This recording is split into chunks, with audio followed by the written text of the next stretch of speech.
Before the diagnosis I was just a bit thick. Or so my teachers had me believe. Over the years it'd been called stupid so many times that I accepted it as fact. I wasn't going to do well in my exams, and my dream to become a writer was considered a joke. Going to school was like riding into battle. I constantly felt on guard, ready for the next jibe made at my expense. The teachers were as bad as my peers and dreading the moment I was asked to read out loud or worse, write on the board. Kat Rhodey's dyslexia diagnosis was a gift. My self-esteem was low, but there was still a part of me that hoped to do better. I asked my mum for help and she found a private tutor. During our first session, my tutor, Faye, tested me for dyslexia. The results were life-changing. Dyslexia explained everything. All the things I struggled with reading, writing and spelling. Still, my personal nemesis were difficult because my brain was wired differently.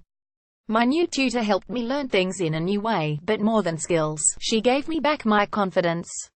I wasn't stupid anymore, and really knowing that gave me the conviction to hold my head high in the classroom. I was lucky. My diagnosis came via a private tutor that I was fortunate enough to have access to. Without Faye I might have reached adulthood still believing I was just a bit thick. For many years I saw dyslexia as something that I had to overcome. I've gained a lot from that. When I set myself a goal I am ruthless in my determination to see it though, and that determination comes from my younger self, a 13-year-old girl who had to show the world she was worthy. In recent years I have started to see my dyslexia as a positive thing. It is part of who I am. I can't spell, add up or touch type. I'm writing this with one hand, but am creative and bursting with ideas, way more important than spelling for a freelance journalist. We don't know why dyslexic people think differently. It could be the wiring of our brains, or it could be that years of conventional education has forced us to look for alternative ways of doing things. Either way, dyslexic people often have amazing problem-solving skills and buckets of imagination. Dyslexia should be a celebrated difference, but sadly, many people still see it as a huge disadvantage. This is why parental campaigns such as My Red Letter are so important. The My Red Letter campaign asks dyslexic children and adults to write a letter in red text to a person who has helped them see dyslexia as a gift.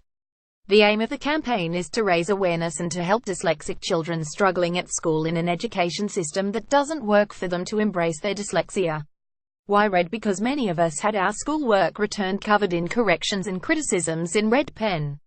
I've thought a lot about my dyslexic journey and I've decided to write my red letter to Faye, the tutor that diagnosed me.